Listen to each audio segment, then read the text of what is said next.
Hello everyone and welcome back to the final chicane with me, Kristen Boylan. Welcome guys, we made it past the first race weekend of the year in Bahrain and look at us, we're still here.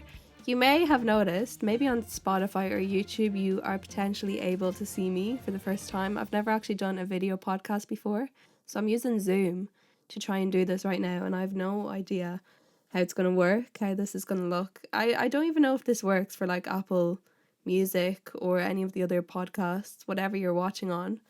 But if you can see me, hi, I'm Kristen. I'm a little sick. You might be able to hear that in my voice. I'm recovering. So sorry if that little add-on to my voice is annoying, because trust me, it annoys me too. If anyone wants to come on, please come on and talk to me. Before we talk about the Bahrain Grand Prix, it is time for the riddle, because even though we're on a different format of podcasts, you cannot escape the riddle. The riddle is one that, if you're watching my podcast now, you will know this person, so I thought it was a nice one to start with. Debuted with Sauber, then Ferrari's call I received, 5 wins, 23 poles, in F1 I've achieved. Set in red till 26, and then my destiny I pick. In racing, my skills a lift. Spotify here's my piano gift. Who am I? Feel like piano gifts might have gave it away a little bit, but yeah, we'll discuss who it is at the end of the podcast. But for now, let's get into the race weekend. The Bahrain Grand Prix. We'll start with the free practices because I don't have too much to say, mainly because, to be completely honest, I didn't watch the first two. I do have a reason though. I was sick, as I said at the start. I was really ill on Thursday and I was in Spain. I was on my holidays as well. I watched some of it and then I ended up just passing out. I just fell asleep and then I woke up and Daniel was P1. I was like, what? I was so excited. I was so faithful in Orbi. Didn't last too long. We're going to talk a lot about Orbi, Visa Cash App, Racing Bulls, whatever, today. And then for the second free practice, I was en route to the airport, so I actually couldn't watch that one anyway. Didn't start the year off on a great foot. I don't think I missed like a single practice session last year even, and I've already missed 2 this year. Anyway, so then you guys aren't going to believe me because I just haven't wrote down, but my quality predictions I think were so accurate. I wrote down here: Max P1, Charles P2, George P3, Carlos P4, Alonso P5, Lando P6, Oscar P7, Perez P8, and then I sort of messed up with putting Daniel P9 and Yuki P10, so I was a bit wrong there. Not too far off. Where did Yuki finish? P11? But yeah, I was very accurate with those quality predictions, so if you ever want me to predict something, I will. Me and Douglas, well, I don't know if you follow me on TikTok, but Douglas actually predicted that Carlos would win the race, so he got that one wrong. Qualifying, yeah, see, I got Perez. To be honest, I forgot to put Perez in, so I had to just sort of squeeze him in before Daniel and Yuki. That was my bad. And then Hamilton I just sort of forgot about as well. Alpine weren't looking good from the get-go. That's the second note I wrote. I cannot completely remember what I said about Alpine in my first podcast episode of the year when I was doing like my predictions for this year, but I think it was something along the lines of they're gonna take a step backwards. And I think I got that right. I did get that right because they're like dead last right now. Another thing, VCarb weren't looking too great. But one positive thing compared to them and Alpine though is that I heard a lot on the radio. Daniel was like, oh, this is where I'm losing time. This is too much front, too much rear, whatever. Balance is off, whatever it was. I think that's quite a positive thing that they know where they're going wrong so they can improve on that. And I think Alpine are sort of in the dark a bit on what went so wrong. I know there was people saying the car was overweight, then Pierre said the car is overweight, but that's not the only problem. So I think this is going to be a messy year for Alpine, and I think I have Pierre on one of my fantasy F1 teams. I think unfortunately I'm gonna have to remove him, but it's never nice to see a team go backwards. The traffic in the pit lane makes me want to die. Like, it makes me so nervous. They all have to wait until the latest possible point they can go out because the track conditions are changing constantly, and usually it's a faster lap the later you go out, but it stresses me out so much seeing them all bunched up in the pit lane, especially when the drivers you're rooting for are like in the back of that. And it always just reminds me, was it Monza? I think, I can't remember what year, when I think Carlos was the only one out of all 20 drivers to make it to the finish line in time to start their final lap, which resulted in Charles getting pole. Yeah, it just stresses me out. So if maybe we could get a bit less queuing and a bit more driving, that would really help my anxiety. Yuki had a great qualifying. He didn't get into Q3, no. Where did he qualify? P11, so he was just on the cuffs sort of there. He was really strong. He had qualified Daniel, obviously. Overall very impressive from Yuki. He looked really comfortable in the car during qualifying. I don't know, maybe Daniel had issues, maybe he was just a bit slower than Yuki on that day. Aaron were looking rapid as well, 7th and 8th. Not much between the teammates. It has sort of been going under the radar. I don't know if you've noticed, because everything is just running quite smoothly. Like, obviously they're not the fastest, they're not at the top just yet, but there's very little between Lando and Oscar. I think Lando is obviously just that little bit ahead, but the fact that they have been so consistent in qualifying and the race being right next to each other, none of them really fading because they weren't sure about the race pace. I'll talk about the race in a second, sorry. Strong day from McLaren. So Perez was P5, he was around 3/10 off Max, something like that, which is so little. Obviously, yeah, I don't think that was too bad for Perez. I think Red Bull were quite happy with that. Obviously, they want him to be a bit higher, but the pace is there. It's just there's such fine margins between the top 5. There's such fine margins, I think, between the top 10, weren't there? I saw some statistic that it was like the top 5 would have been separated a few years ago that the top like 15 or something were, which is insane. Love that. Still a bit too far away from Max, but maybe we can work on that further into the season. That would be nice. Yeah, Russell out-qualified Hamilton as well. Russell P3, Hamilton P9. That's quite a big difference, but again, the margins are quite small. I think George just went with a better setup than Hamilton in the end, but still impressive. I know the team realistically and rightfully probably are going to want to be seeing George sort of take lead because that's who their future is in. It's not in Lewis anymore. Makes sense. Not that Lewis should be like thrown under the bus or anything, but I think Mercedes are going to sort of want to be seeing George come out on top of Lewis this year. I mean, Max pole, I sort of find it hard to talk about Max because he just like runs away with it, doesn't he? Like, you can't critique him. He does everything right. He gets a lot of hate because he's just so fast, and like, what is he gonna do about that? Slow down? No. It's not his fault. He's not in any of the battles. So I don't really have much to say on Max, but actually I want to know, if you're a Max fan, how are you coping during the races? Like, are you stressed, or are you at a complete level of just neutrality, just relax because you know sort of Max has this? I like Max too. I don't have anything against Max, but I root for a lot of the sort of midfield drivers more, so there's sort of always something to be a bit nervous about. But I am interested on how Max fans are doing mentally. Like, is it just easy? Are you bored maybe that he's not shown on TV that much, or that he's not making impressive overtakes or anything? I don't know.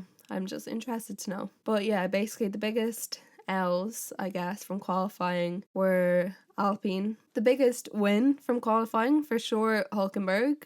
Like, what is he doing in the top 10 in a Haas, in front of an Aston Martin and in front of Isa Kashap? Like, I'm sorry, iconic. Love that for Hulkenberg. Nico. I feel like I never call him Nico ever. He's Hulkenberg. He's Hulk. That's just him. But so impressive. Think he got quite a lot of credit for it, so I won't say he didn't get enough credit, but what a sleigh, Hulkenberg. Keep it going. And obviously biggest win, Max, because he won. Yeah, you know what I was going to do? My favourite moments and my least favourite moments from the media. But I started this on Friday, so I didn't completely write down too much. I'll do green flag, red flag in the whole social media aspect, and I'm just going to do a couple.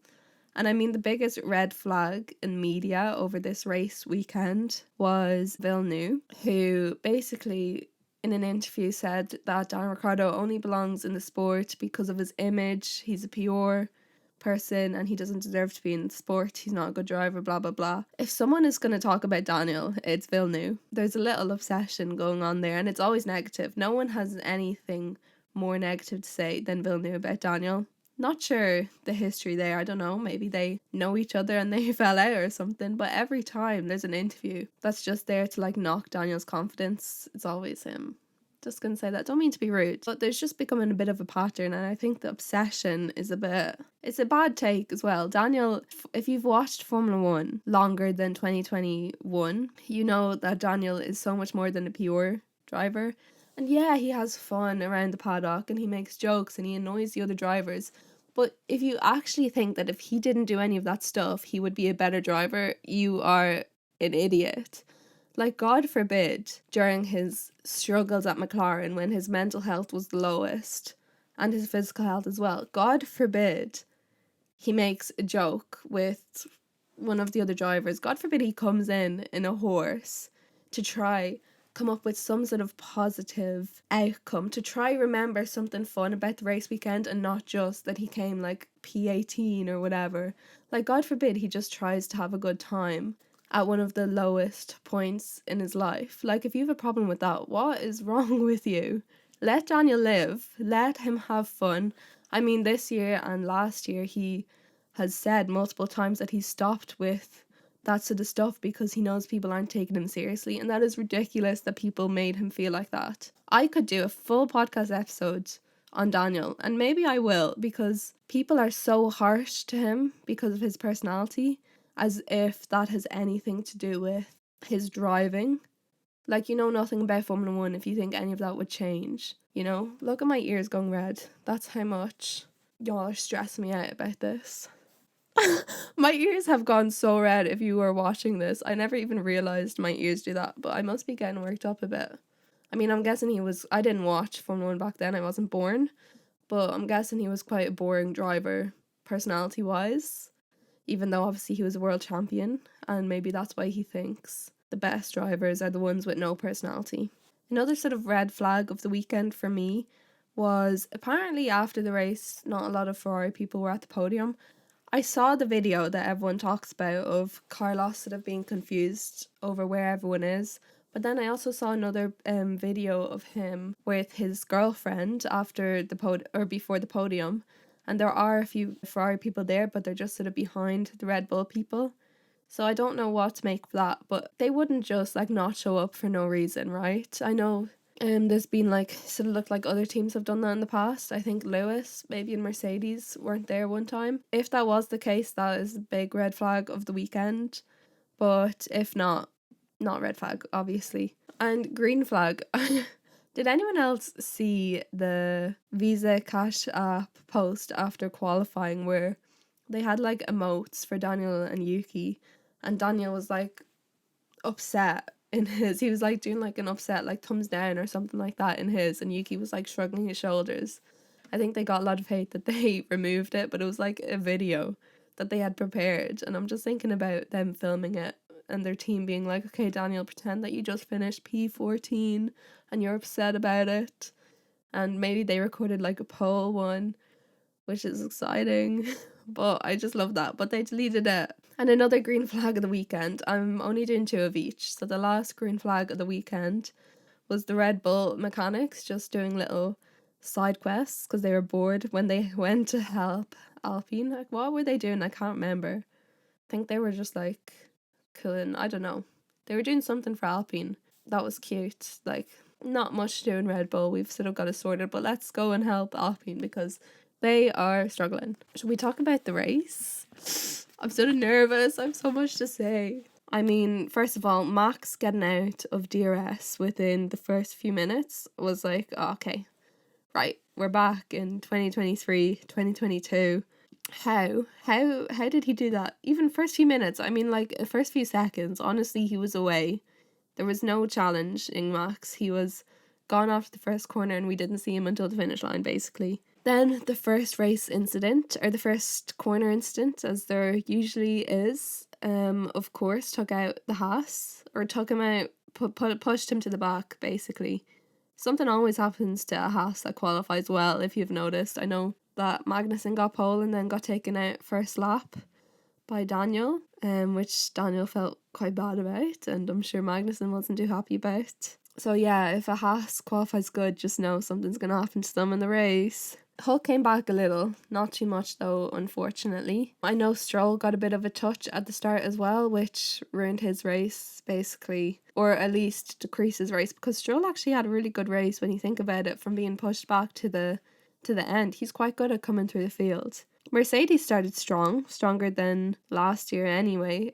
George was rapid at the start, he really was, and I guess a combination of that and Ferrari sort of dropping off a little at the start. George made quite a good overtake on Charles, was it? Ferrari, I guess, sort of dropped off fast enough. Not exactly Carlos. Carlos had a strong race, but I know obviously Charles had problems with his brakes and balance. So yeah, that hopefully that's something that will be fixed though, and that's not like a continuing sort of thing where, you know, Ferrari can qualify good, but then they're going to drop off in the race quite early. And I mean, from the first lap, they were dropping off. So Yuki's pace was also looking really good at the start. He held position, or did he? I think he jumped up one position with Hulk being spun and spinning. But yeah, Yuki was definitely best of the rest at the start. But actually, what do people refer to best of the rest as? Because personally, when I say best of the rest, I'm sort of thinking like everyone outside the top 10.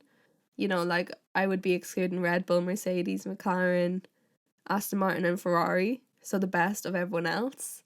But I think some people do best of the rest as like just not Red Bull. But so that's what I mean by that anyway. But yeah, Yuki was looking good at the start, but his pace did drop off with tyre changes. Logan Sargent, great start of the race. He made some overtakes. He got past Daniel, and the Visa Cash App Racing Bull's car is a faster car. He was rapid at the start. He had a good move. I was thoroughly impressed. And then his steering wheel decided to just turn on him. The steering wheel changed the brake bias all by itself. I don't think Logan did anything wrong. So then he sort of went off, and I thought he was going to DNF. I thought he would be the first DNF of the season, but he got himself back. But unfortunately not enough to get back into the race, because obviously he was quite a bit behind everyone else after that, which was sad because he really did have a good start. And no one is going to remember that. They're just going to remember his position. Last place, you know? That's sort of sad. Sorry, Logan. Who haven't I talked about? Aston Martin. I have Stroll. Stroll basically just had a recovery drive from the start.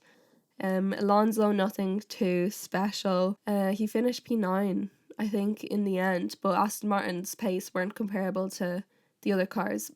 Aston Martin is definitely at the backhand of the top 10, which for now, which is pretty clear to see. Let's talk about Alfa Romeo. No, Stake F1 team, because Joe was insane this weekend. And I know it might not come across that when you're just looking at results, but if you were watching Joe's race, I mean, he was holding on to the Aston Martin of Alonso throughout the entire race. He was rapid, he was making no mistakes at all.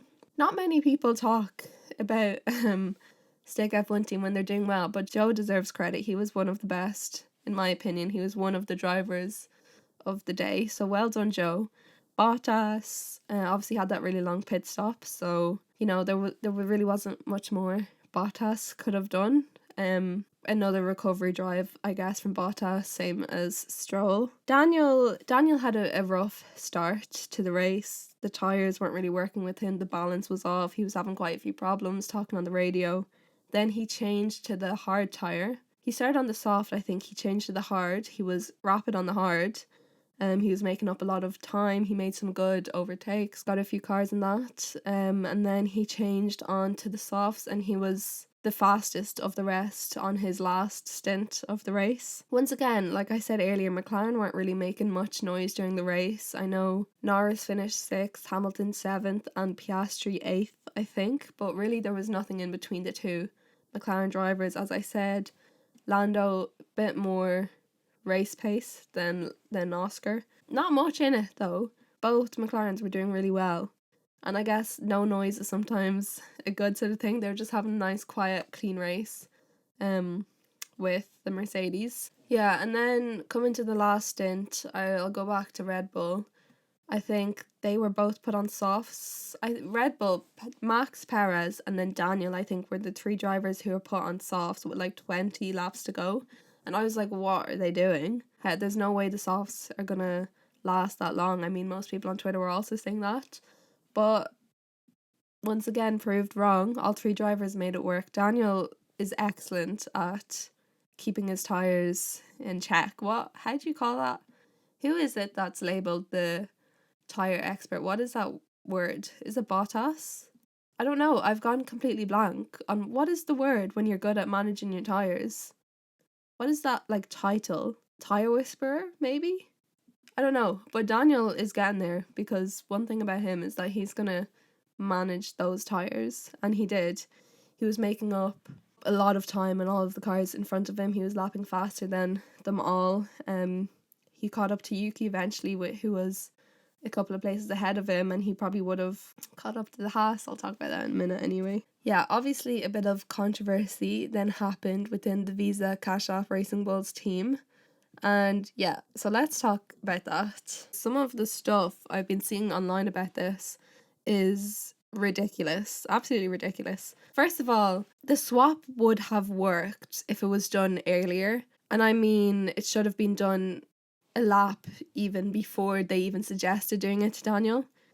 Daniel was stuck behind Yuki. Yuki, unfortunately, was on worse tyres, and Yuki's battery was a lot worse than Daniel's. Daniel had more power to go through. That's nothing against Yuki's driving at all. It was just the strategies that they were on. Yuki chose to do a hard tyre for the last stint, and Daniel chose to do a soft tyre, and the hard tyre strategy did look better. Daniel chose to do the soft tyre strategy, which did end up to be better because the tyres didn't fade away that quickly. So first of all, the team messed up by deciding to do the swap too late.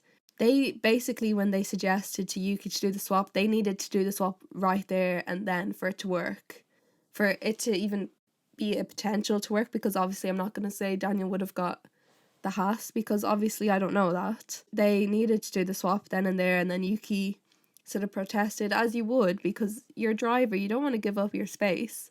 Obviously I completely understand Yuki would be annoyed, but at the same time, you talk about it after you do the swap. No driver on the grid likes to swap with their teammates, ever. Daniel has had to do it quite a lot in the McLaren days, and rightly so, because overall it's better for team strategy. But I think Yuki's mistake there was not immediately swapping with Daniel and leaving it a lap and a bit to swap, which ultimately meant that even when they swapped, it was pointless. Basically, they needed to swap at that point because Max was lapping behind them. Max was about to lap them. So they needed Daniel to get past Yuki before Max had reached them, so Daniel could go full potential, full speed at the Haas. But unfortunately, at the time that they swapped, Daniel swapped, and then Yuki immediately got blue flagged to let Max past, and then Daniel got blue flagged, so he had to move over. He had to sort of get in a different position to where he would want to be to let Max past. So Daniel was never going to catch the Haas after being blue flagged, and obviously Max moving on to overtake the Haas as well. So that call, you can take it up with Visa Cash App Racing Bulls, but it would have made sense laps earlier. It just didn't make sense at the point that they did it. One thing I think people need to understand is there is no way, shape or form that is Daniel's fault that the team wanted to swap them. Daniel wasn't begging on the team radio for it to be swapped, but he knew that if they didn't swap them in that lap, because he was being told Max is blah blah blah behind, he was like, we need to swap now. And he was getting frustrated a little, not even that much, just a little, about how they weren't being swapped. As you would, that was definitely a bit of a trouble in a paradise moment. Obviously makes sense, Yuki was annoyed, but he should have swapped, especially with that being in discussion before the race, that Daniel is going to be on these tyres, he might be faster than you potentially. If that's the order that you're in, you need to swap. I'm saying this as a huge Yuki and Daniel fan, by the way. I love them both. You'll know that if you've listened to any other podcast episode. The more controversial moment actually came after the checkered flag, when basically they were both on their cool down lap or their slow lap after the race, and Yuki overtook sort of Daniel. Not, Yuki was going a little fast. He ended up locking up. Nothing wrong with that. He obviously didn't purposely lock up, but then he accelerated out of his lockup right into a space that wasn't really free beside Daniel, as if it was an overtake move, and he nearly dived into Daniel, which could have resulted in both cars crashing, a lot of damage, potential injury. It was a very dumb move. People are definitely being a bit over dramatic about it, being like, oh, Yuki tried to run Daniel off the track. Of course Yuki didn't try to run Daniel off the track. Yuki wouldn't do that. He's not an idiot, but it was an immature move. And Daniel also said it was an immature move and got slated everywhere. He got so much hate for saying that. I'm going to talk about this for a minute. The Daniel hate after the Bahrain Grand Prix makes absolutely no sense. Daniel did not do one single thing wrong. And if you think he did, I think that's more just an anti-Daniel agenda rather than actually finding a problem with any of the stuff with Yuki. You can be annoyed with team orders, but you need to be annoyed at Visa Cash App strategists and not Daniel, because Daniel wasn't there being like, okay, tell Yuki to let me past. No, Daniel wasn't like, tell Yuki to go on hard tires. None of that was Daniel's fault. Yuki got a bit too extreme of criticism, I think, for his last move, because obviously he accidentally locked up, but he shouldn't have accelerated into a space that really wasn't there and nearly took Daniel out after the race. It was just immature. Just an immature move. I'm not saying Yuki is immature. That move was immature. I know Daniel got a lot of hate for apparently calling Yuki immature. I mean, I saw the video where he was like, oh, that move basically was immaturity. That's what Daniel said. He didn't actually call Yuki immature. He said the move was immature, which I think some people are leaving out. The most crazy take I've seen about this whole Grand Prix weekend on Twitter and TikTok everywhere is everyone is like, oh, Daniel is constantly like vilifying other people. Daniel is constantly acting the victim, as if Daniel Ricciardo does not have a victim mentality. I don't understand how anyone thinks that. Daniel is always, out of everyone on the grid, Daniel is always the first one to admit when he does something wrong. Always. I think he's in the top like 2 drivers on the grid who always take blame for when they do something wrong. And he doesn't make too many dumb mistakes. I find he has made mistakes, but I don't think he makes more than a lot of the other drivers on the grid. I mean, he took out Carlos, I think, in Imola. First thing he did was go to Ferrari's motorhome to apologise to Carlos and the mechanics who had to fix his car. I've never seen another driver do that, to be honest. Like literally going in somewhere to apologise, not just like tapping Carlos after the race being like, sorry. No, he went in to apologise, to take blame. He ended up tipping into, I think, Lance during Hungary 2022. And straight after the race, straight up to Lance to apologise, to take the blame. In all of his interviews, he took the blame that it was just a dumb move, that he just oversteered, whatever it was. He always takes the blame. He never passes the blame on to anyone else.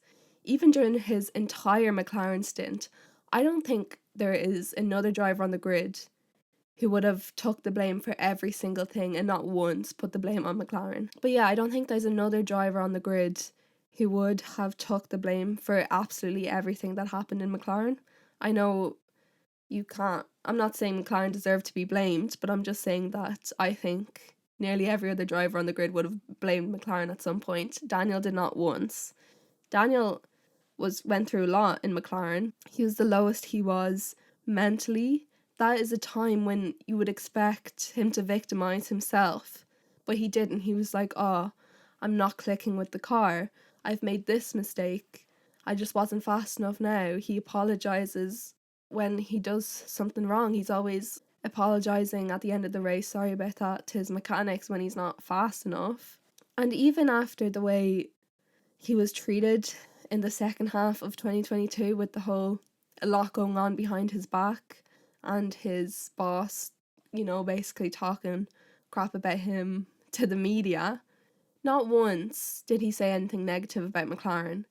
So if you think Daniel has a victim mentality, which I think was the word most people on Twitter were saying, unfortunately you're just wrong about that. And obviously everyone is allowed to have your opinions, but on that you're wrong. He doesn't have a victim mentality. He really doesn't. So is that all I need to say on the Daniel issue? Neither driver deserves to be hated for that. Yeah, Yuki did a little immature thing, but Daniel didn't say anything wrong about Yuki after the race. He said his truth. He's allowed to stand up for himself, I guess. He was acting immature in his last move on the cooldown lap, and that's that. Yuki isn't an immature driver, but that was just an immature move he did. Yuki doesn't deserve to be getting hate for that because he's a very passionate driver. You can hear that in his radio messages. He struggles to contain his passion as much as other drivers. Or maybe it's just showed more because he has more like of those sort of moments than, say, I don't think he's any angrier of a driver than Max or Lewis, but he just has those moments more often. I guess that there's sort of an outburst, which is fine. He's passionate. That doesn't bother me at all. I love that about Yuki. There's a bit of hypocrisy with like Yuki being able to say whatever he wants on his team radio, but if Daniel says something in the media, he's the bad guy. So I think there's a hate train for Daniel for no reason after just in regards to the Bahrain Grand Prix. I mean, Carlos was the driver of the day, absolutely right. Carlos had an incredible race. Charles, was a bit unlucky with the problems that he was having with the brakes, but yeah, overall Carlos did come out on top. My drivers of the day, Carlos, Max and Joe, for sure. Joe, well done, brother, good job. And Max is just never going to win driver of the day when he's not like being forced to overtake people. Flawless drive as well for Max, you have to still recognise that. I'm really sorry if I've left anyone out. Albon, not too much of a race from Alex. I don't know if Williams were having problems. I didn't really keep in check obviously enough on Alex or the Alpines. I guess I haven't talked about in terms of race because they were just sort of nowhere. But yeah, Alex did fall off a little bit, but he had great qualifying. I'm so excited to see what Alex does this year because I think he's the most underrated driver on the grid for sure. At times, obviously, I think Alex is one of the best. Alex is the best of the rest, I think, in my opinion. Daniel and Yuki as well. Team radio of the week, that's something I'm going to do. I'm going to pick my favourite team radio of the week. And my favourite is to do with the Daniel Yuki situation. It's Daniel's radio. Some people have done this, but they've picked Yuki's. I sort of prefer Daniel's. I can't swear on this, but Daniel basically said, "What the F is wrong? Sorry." Straight away apologises. I'll save it. He's a effing helmet. So, in the space of 2 lines, he apologised for losing his cool for a bit. And then he lost his cool again. Then he was like, "Sorry, go now. No worries, that's okay." It's a very Daniel radio. I also like those peaks of angry Daniel because I feel like he needs that passion. He needs to, he needs that passion back because that's something that was sort of lacking in McLaren. But I love a good angry team radio. That's why I love Yuki, to be honest. That's one of the reasons I love Yuki because he's so much passion in his team radios as well. My predictions for the Saudi Arabia Grand Prix, what I wrote down last night was that I think VCARB will bounce back, both drivers in the top 10. I'm going to say that every race because it's what I want, but who knows. They do, maybe they might be sort of where they are until the first round of upgrades come, but I don't want that. I'd like to see Yuki and Daniel up there, please. My bold prediction is that Ferrari will win next race. I don't know Carlos or Charles, but Ferrari are going to win next race. And Russell is going to be on the podium as well. Yeah. Red Bull DNF, because I don't think any of those stuff could happen without a Red Bull DNF. And some more teammate drama. Maybe Alpine this time. So yeah, they are my predictions for this week anyway. Write down your own predictions if you want. So yeah, as I said last week, I started a fantasy Formula 1 league. I'll give you the codes. The codes are already in my highlight on my Instagram account, _finalchicane_. But my league is called the Final Chicane League. And I said that I would talk about the league here every week, which I will do because it's fun. And we've got quite a few people in it now. It is a classic public league. If you're struggling to find it, I have about 16 teams in it right now. I am second in my own league, which I think is sort of a win. I have 201 points. And the first team is called Farant, Faorant. I'm not too sure about the name. Don't know what that means. But well done. You've got 8 more points than me in the league. Arthur is third. I'm not going to read out that name. Yeah, the name of the week I'm going to give to Suki, you know that, Ryan. We love Yuki and we love the Yuki support. But yeah, I think I will potentially do a prize for the winner of the league at the end. So if you want to join, I'll get you the code now if you want to join. So the code is P7GD P6WMJ01. And yeah, the link is on my Instagram as well if you want to join.